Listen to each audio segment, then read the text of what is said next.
Hey everyone, welcome to the Self-Awareness Journey podcast. I'm Melissa Albers. And I'm JJ Parker. This podcast is for seekers of happiness, joy, and a centered approach to success in life. Seekers of their true, authentic selves. Get ready for some real talk on everything from anxiety, emotions, and habits to love, compassion, and forgiveness. We know you'll be challenged and enlightened by this conversation, and we're so glad you're here. Let's dive in. I'm excited to hop into this topic. But before we do, you are sending such strong signals at me right now, and you haven't said a single thing. Good. Yeah. I'm practicing. Yeah. Okay. 2 cups of coffee. You are and what holding, are the signals saying to you? 2 cups of coffee. Yes, I know. That is such... And one of them is my favorite. One of them is my favorite. Don't half-ass anything. Always use your full ass. Look at me swearing on the pod, and we just got started. That's unfortunate. Yeah, that's a strong signal. And then, because it's a podcast, not everyone gets the luxury of actually seeing you, but I do. Do you like my outfit? Yes. And your body language is today. Way ahead of you. On fire. So I think it buckle probably in, usually everyone, is. because Melissa's a little squirrely today. Oh, I know. Before you hit record, I do think I said, am I too crabby? Okay. I need to regroup. Well, you sent me this text, we should talk about nonverbals or body language, and I'm like, nonverbals? I love this topic. Me too. I will share why I love it. But it's just so funny how right out of the gate, the nonverbals in our little conversation are so strong that we can barely even use words. And we've got a whole dialogue happening right now. Yeah, done. It's all done already. Maybe you should practice that, just because we've been doing this. Although I suppose, in a pod, we probably do need to use words. We do need to use some words. Well, actually, we're going to talk about that specifically. That this idea of nonverbals, or you use body language, but I like to use nonverbals because it's way more than just body language. So we're going to get into that in a second. Yes, you're right. Because what I got for you is a whole sheet of notes. A Google list? Oh, God. Let me just take my shoes off. I got to relax. Okay. Here's why I like this topic so much. Because for my job, the thing I do in my businesses is we make communication tools. I've been making communication tools for 25 years. And when I think about how we communicate and the best methods to communicate, I think that the very best method is in person, because we see each other. We've got all this nonverbal. We can hear all this intonation. Depending on your view of how the universe works, we might have a special little energy vortex happening around us. But in person is the best. And then second best is actually, and it's pretty good. It's not terrible. Is this video thing we've got going on, right? We're together in the same time space. We can see each other. We can hear each other really well. So that's pretty good. Phone calls, next step down. Yep. Not bad. We don't get the visual part, but we get all of the intonation of voice. The tone, the voice. And then from there, it starts kind of falling out, right? Then we've got emails. Not so great. We've got text messages. I mean, there's infinite number of stories about how your text or email got misinterpreted, and the reason or saved, to use later or whatever. But those things lose in the wrong so context. much information by the time you get down to this asynchronous written method. It's just hardly anything. So the quality of communication gets really bad at those mediums, but when you're in person, they're really good. So that's why I love this topic, because I really want to make sure. And this coming from an introvert. So impressed. I'm so impressed, JJ. Well, okay. coming from an introvert, here's also why I like it as an introvert. Because if you're observant, if you're an observant introvert, which I think a lot of introverts are, like I can read your emotion like before you say anything, and I already know. Yes. Yeah, I know. It's so true. Yeah. So I don't have to say anything, or you know what I mean? Like I can, I don't have to be so active in the conversation, or you know my mood, and I don't have to say a lot of words. Totally. Right? Yeah, totally. Yeah. Yeah. Yeah. So I think even introverts, like extrovert, introverts might like not be expressing verbally as much, but they certainly are expressing like non-verbally a lot. Yeah. Yeah, they're empathing, they're picking stuff up, they're emoting, all sorts of those things too. Yeah, and as an extrovert, of course, this is one of the tools I use in my business. It's probably, you know what? It's probably the number one tool I use. That and self-awareness and contextual awareness. Observation, self-awareness, and contextual awareness are the three things I use the most. That sounds fancy. You put that on the website. Doesn't it? Thanks. Thanks for noticing. So, I'm trying to use my words very, very shortly because I'm going to just do everything through a series of mimes now for the rest of our podcast. So the thing, so I made of course, I made a list.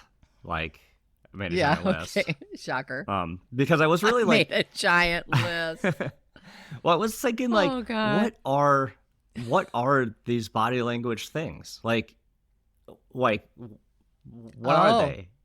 Oh. So let's talk about what cool. Some of them that I think they are, because like it's gesture and tone and expression, and kind of how you are. So like facial expressions, that's a huge one, right? When you can see someone's face and they're talking, they're expressing something to you, you can see it. Like, in fact, you can probably read like their true emotion through their face. Like, without hearing a word they're saying. Most people. Gestures, right? There's some people who are very gregarious with their gestures, which is kind of fun. Yeah. But a lot of people like talk through their hands, right? Yeah, Lots of communication happens with your gestures. Posture, or like how you move. Yes. I play tennis with this lady who's got some like very eccentric body movements when she talks to you. She's just like all over. It's like, whoa, the energy. It's distracting. It is distracting. It's awesome. And then, like I said before, like your tone, right? Like the tone of our voice and how we say things carries like an immense amount of information about how we're feeling. Yeah. You know, and you can emphasize things in different ways. If you're loud, if you're quiet, lots of great ways to communicate using the tone of your voice. Eye contact. You know, if you're talking to someone and they're constantly looking at the floor, that's a pretty strong signal. Or if they're super intense, straight into your soul.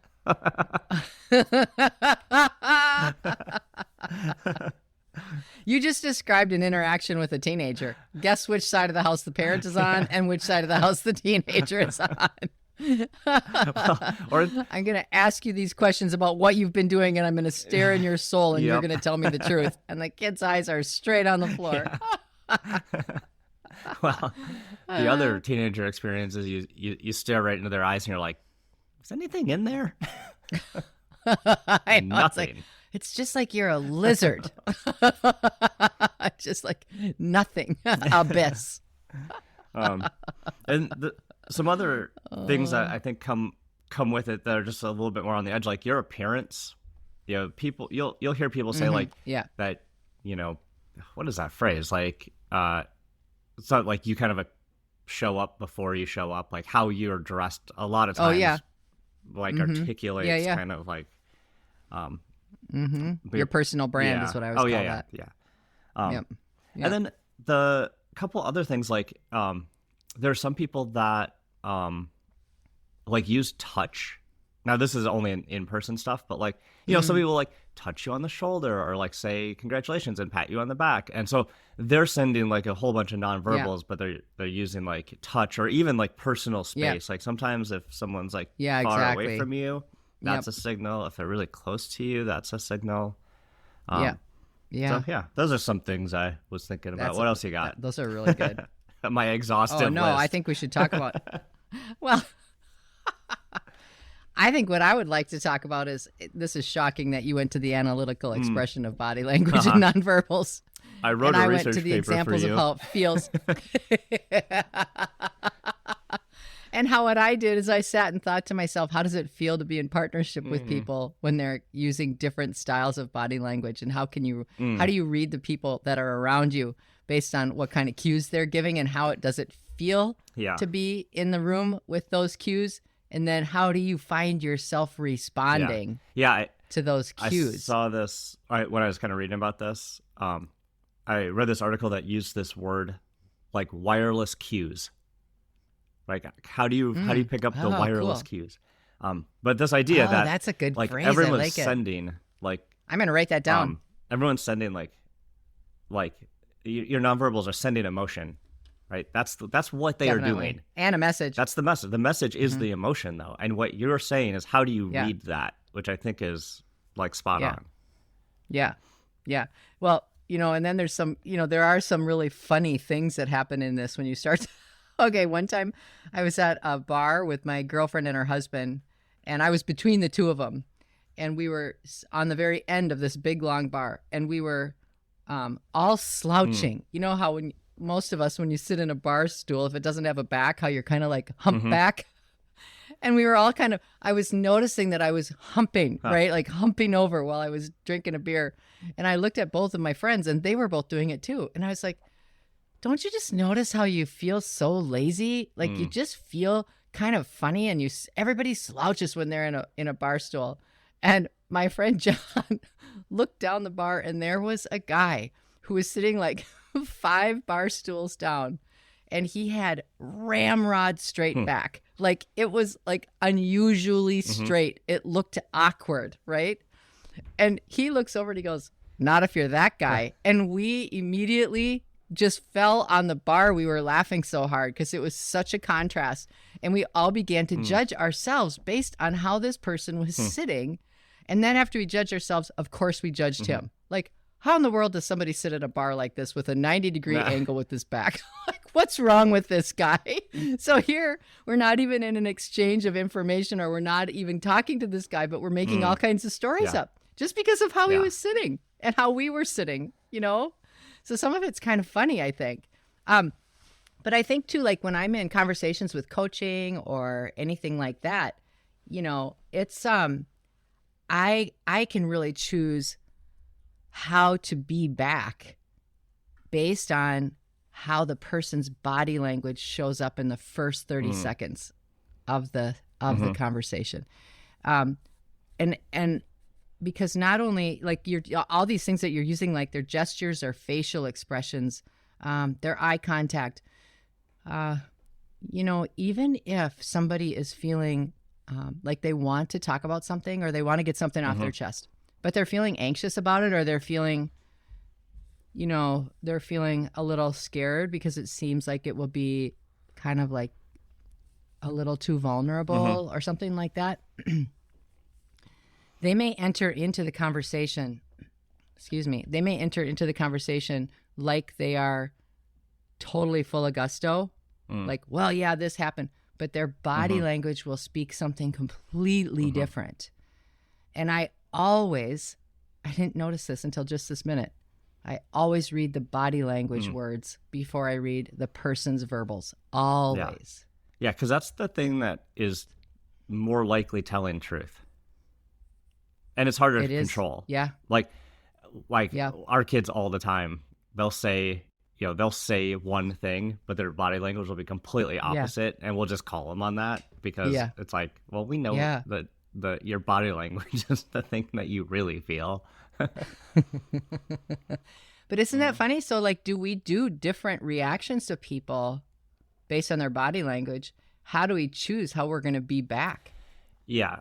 Because like now look what we just said. So I'm talking about somebody peer to peer in a business environment and how I'm reading that language, and through honoring them and their system, I really want to be a little lesser emotionally charged than what their body is suggesting they are. Okay. Then what you're talking about though is holding accountabilities. Yeah. In your relationship with your children. Isn't that interesting how we just make these shifts instantly through what we're watching? Yeah. My lovely wife is really good at pointing this out with me. She'll be like, "What's wrong?" And I'm like, okay, "Nothing." By the way, nothing. And then because I like will definitely not want to talk about it, but she'll know. So do I. Of I'm course. like, can you just such an open book. Stop reading me. Leave me alone. Leave me alone. I'm not doing anything. I'm not doing anything. I'm trying to hide under this blanket so I don't send any nonverbals to anybody.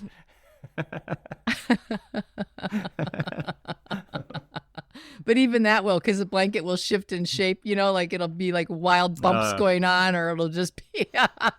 Well, I think it's the interesting part is like you use this word earlier, like empath, like being empathic, like kind of trying to like having an instinct for knowing what someone else is feeling. Like there is, there is maybe like a deeper, maybe spiritual or energetic way to do that.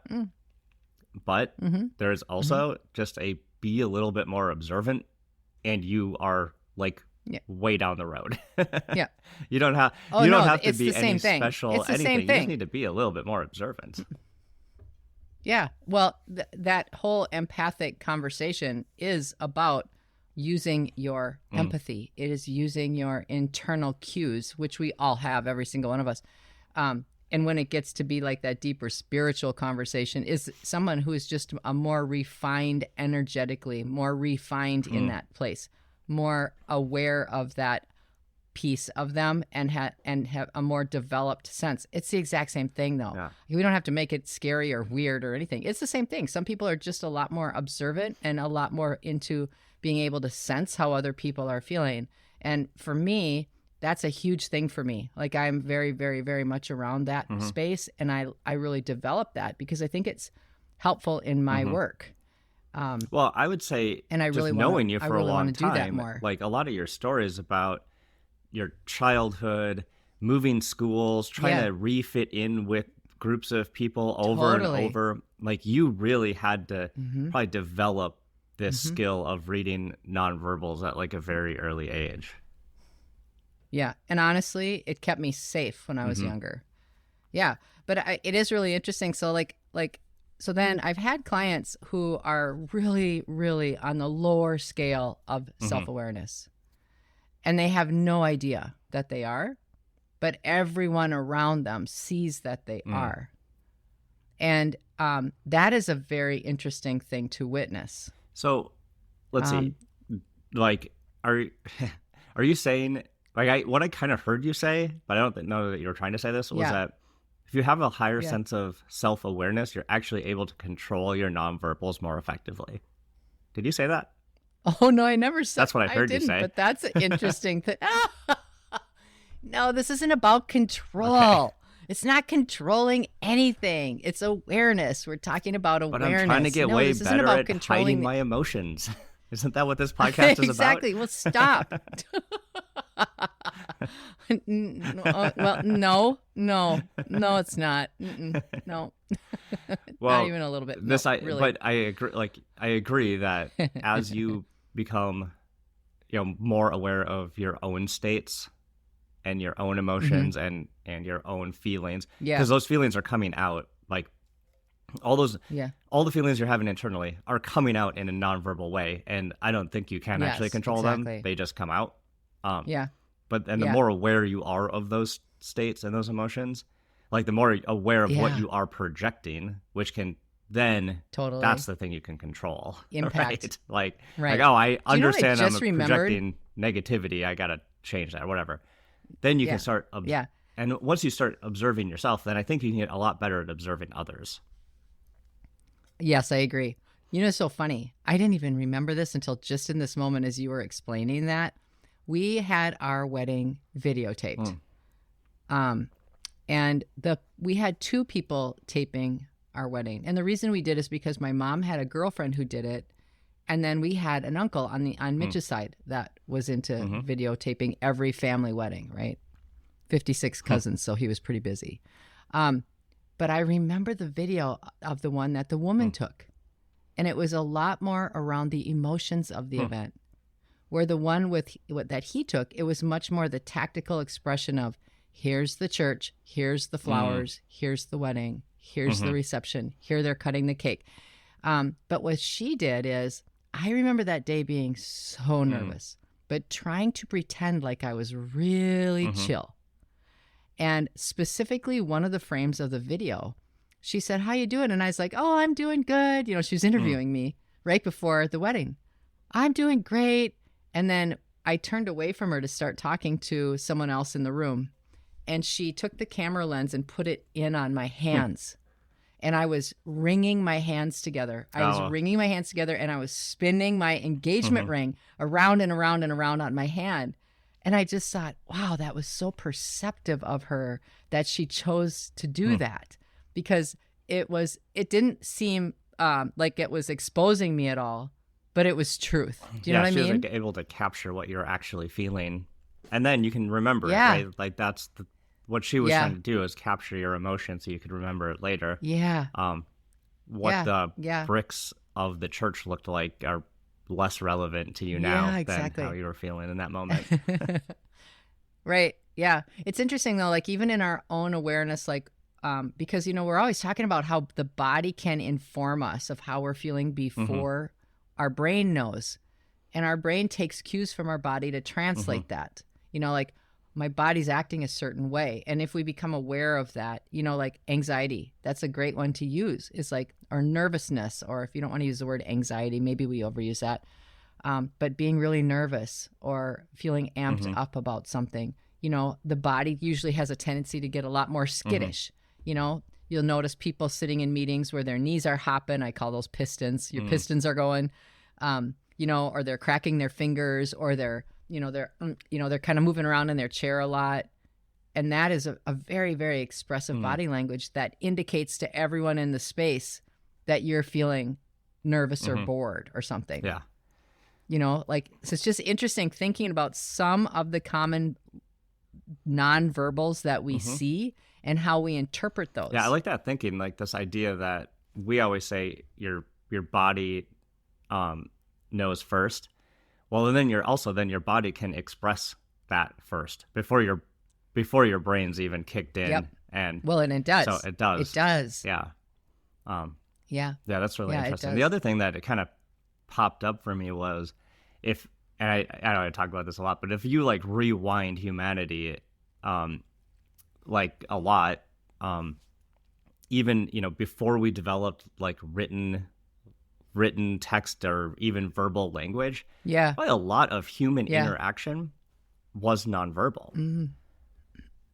Totally. And so if you think about it, it's probably like the most ancient, it's like the most primitive form of communication we have still with us today.